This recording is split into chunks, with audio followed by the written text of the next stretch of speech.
Hello दोस्तों, Barbie daily vlog में आप सभी का स्वागत है। जैसा कि आप सभी जानते हैं, ये है बारबी और कैन का घर। देखते हैं कि आज बारबी और कैन के घर में क्या होने लगा है। इस टाइम यहाँ पर बारबी और कैन दोनों सो रहे हैं। बारबी और कैन सोए हुए होते हैं, इतने ही में अलार्म बज जाता है। अलार्म बारबी के सर पे बज रहा होता है और बारबी का सर दर्द करने लग जाता है। बारबी कहती है, बाप रे बाप, सुबह सुबह कौन अलार्म बजा रहा है। उसको याद ही नहीं रहता, रात को अलार्म उसी ने लगाया होता है। अब वो अलार्म बंद कर देती है और दोबारा कैन की तरफ होकर सो जाती है। आज तो बारबी के घर बारबी की बहन ने भी आना होता है। ये बात बारबी को याद आती है तो बारबी उठ जाती है। कहती है, किसी टाइम भी टीना और बच्चे मेरे घर के लिए निकलने वाले होंगे और अभी तक तो मैंने कोई तैयारी भी नहीं की। ये है टीना, राहुल और बच्चे सारे सो रहे हैं। आज इन सब ने बारबी की तरफ जाना है, लेकिन अभी तक सिर्फ चिंकी की आंख खुली है। चिंकी मिंकी को जगाती है, मिंकी मिंकी उठो, आज तुम्हें पता है ना, हमने बारबी खाला के घर जाना है और तुम भी अभी तक सो रही हो। ऐसा ना हो हम दोनों को सोया हुआ ही छोड़ के चले जाएं। मिंकी कहती है, नहीं नहीं, मैं तो उठ गई हूँ, मैं तो लाजमी बारबी खाला के घर जाऊँगी। मैं बाकियों को भी जगाती हूँ। यहाँ वो पिंकी को भी जगाती है और चुटकी को भी। यहाँ वो अब अपनी मम्मी की तरफ जाती है, मम्मी मम्मी मम्मी, उठ जाए उठ जाए, आज हमने बारबी खाला की तरफ जाना है और मुझे सबसे पहले वॉशरूम आ गया है और मुझे वॉशरूम लेकर जाएं, मुझे अकेले डर लगता है। यहाँ उसकी मम्मी उठकर बैठ जाती हैं।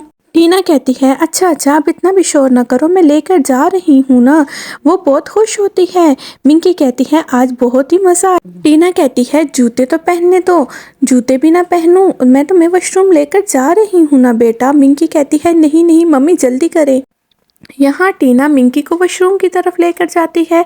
मिंकी कहती है, मम्मी जल्दी करें, ऐसा ना हो मेरी पोटी यहाँ पर नहीं निकल जाए।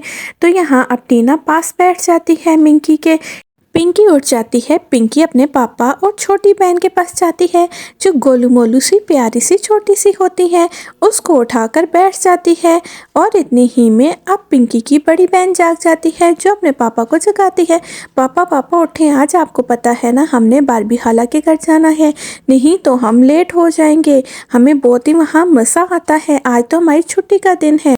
इतनी ही में पिंकी गोलू मोलू बेबी को गिरा देती है और यहाँ पर चिंकी शिकायत लगाने आती है और पिंकी की मम्मा उठाती हैं और कहती हैं, क्यों मेरी बेटी को गिराया है, और ये रोई जा रही है। अब वो उसको चुप करवाती हैं, कहती हैं, चुप हो जाओ बेटा, मैं हूँ ना तुम्हारे पास। उसको झूले में डालने की कोशिश करती हैं और अब उसने पोटी कर दी है। टीना कहती है, सारा दिन तो घर के कामों में ही गुजर जाएगा, हम बारबी की तरफ कब निकलेंगे। एक को पोटी करवा के रहती हूँ तो दूसरी की बारी आ जाती है, तो नाश्ता कब करेंगे, संडे तो यहीं पे गुजर जाएगा। और राहुल का तमाशा देखो, राहुल तो उठने का नाम ही नहीं ले रहा। यहाँ पर टीना को गुस्सा भी आ रहा होता है, लेकिन साथ उसको अपने बच्चों को भी रेडी करना होता है। वो कहती है, शुक्र है अब ये रेडी हो चुकी है, अब इससे मुझे बिल्कुल भी तंग नहीं करना। टीना कहती है, अब मैं बेबी को थोड़ी देर झूले में डाल देती हूँ, ये सो जाए तो ज़्यादा बेहतर है, क्योंकि सफ़र में इसने मुझे बहुत ही तंग करना है और बाकी काम भी मैं आसानी से कर लूँगी। और मैं राहुल को भी जगाती हूँ, क्योंकि राहुल अभी तक नहीं उठ रहा। फिर टीना को याद आता है कि मैंने मिंकी को भी देखना है। अब वो मिंकी को वॉशरूम से लेकर आती है और टीना को कहती है, अब बेटा तुम भी अच्छे से फ्रेश हो जाओ। टीना अब चुटकी के बाल बनाने लग जाती है, कहती है, अब इसको भी रेडी कर दिया है, अब मेरे लिए टेंशन थोड़ी कम हो रही है। बाकी अब राहुल, उठो उठो, जल्दी करो, अब सब रेडी हो चुके हैं, सिर्फ तुम्हारे ही जाने की देर है। देखो ना, सारी बच्चियां रेडी हो गई हैं। बारबी किचन में जाकर नाश्ता भी रेडी कर ले आती होती है और कहती है, सब अपनी अपनी जगहों पर आ जाओ, ताकि अच्छे से हम लोग नाश्ता कर लें। और नाश्ता करके हम लोगों ने जल्दी निकलना भी है, ऐसा ना हो गाड़ी निकल जाए। चिंकी पिंकी मिंकी बेटा जल्दी से आ जाओ।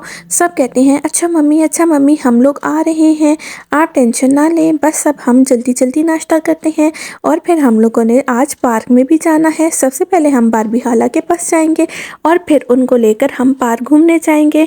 यहाँ पर टीना कहती है, ठीक है बेटा, सबसे पहले सब बच्चियाँ अपनी अपने जूसेस ले लें। यहाँ टीना सबको अपने अपने जूसेस पकड़ाती है और कहती है, आप थोड़ा जल्दी कर लो। बारबी सब बच्चियों को जूसेस देकर बाकी नाश्ता लेने किचन चली जाती है। अब बारबी बाकी नाश्ता भी ले आ चुकी है और बारबी सबके आगे नाश्ता रख देती है और कहती है ये नूडल्स भी मैंने स्पेशल आप लोगों के लिए बनाए हैं, अपने अपने नूडल्स भी खाओ और जल्दी करो, रास्ते में मुझे कोई बच्चा भी बिल्कुल तंग ना करे क्योंकि घर से पेट भर के खाना। यहाँ पर अब बारबी सारे जूसेस के बर्तन और साथ किचन का सामान समेट रही होती हैं। कहती है मैं वापस आऊँ तो बिल्कुल भी गंद ना हो क्योंकि पता नहीं कितने दिन लग जाए। छोटी बच्चियाँ अपनी अपनी गाड़ी पर बैठ जाती हैं। चिंकी कहती है पिंकी पिंकी जल्दी आओ, ऐसा ना हो हमारी जगह बिल्कुल भी ना रहे। पिंकी कहती है नहीं नहीं, मुझे छोड़ के बिल्कुल भी नहीं जाना, मेरा वेट करो, मैं भी तुम्हारे साथ ही बैठ कर जाऊंगी। चिंकी कहती है अच्छा ठीक है, अब दूसरी गाड़ी पे बाकी तो बैठ जाए। मिंकी और पिंकी एक साथ बैठ जाती हैं। सबसे पहले मिंकी को जाने की जल्दी होती है, कहती है मामा मामा मैं सबसे पहले बैठूंगी और बाद में आप बहना को बिठाना।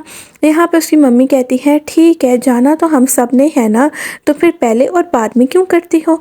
वो फिर भी जिद लगाती है और कहती है सबसे पहले तो मैं ही जाऊंगी, कहीं मैं रह ना जाऊं। तो यहाँ टीना कहती है ठीक है, अब लड़ो नहीं, जल्दी से अपने घर से निकलो। और अब खाला के घर ही मिलते हैं और सारी बच्चियाँ अपनी अपनी गाड़ियाँ लेकर चली जा रही होती हैं। पीछे पीछे टीना भी घर को समेट कर आ रही होती है और साथ ही टीना की कुछ पैकिंग करनी रहती है। पर पिंकी कहती है मम्मी अभी मैं नहीं जाती, मैं आपके और पापा के साथ ही जाऊँगी। अभी राहुल बिल्कुल भी रेडी नहीं हुआ होता। राहुल कहता है मैं टीना कुछ थोड़ा बहुत मेरा फेशियल ही कर दो, इतने टाइम बाद हम तुम्हारी बहन के घर जा रहे हैं और कितना ही अजीब लगेगा, मैं बिल्कुल ऐसे मुंह लेके जाऊंगा क्योंकि ये शादी के बाद हमारी पहली मुलाकात होगी। टीना कहती है ठीक है, आप टेंशन न लें, मैं आपका अच्छा सा फेशियल कर लेती हूँ। बच्चियाँ तो निकल गई हैं, मैं बारबी को कॉल करके पूछ लूँगी कि वो कितनी देर तक वहाँ पहुँची हैं।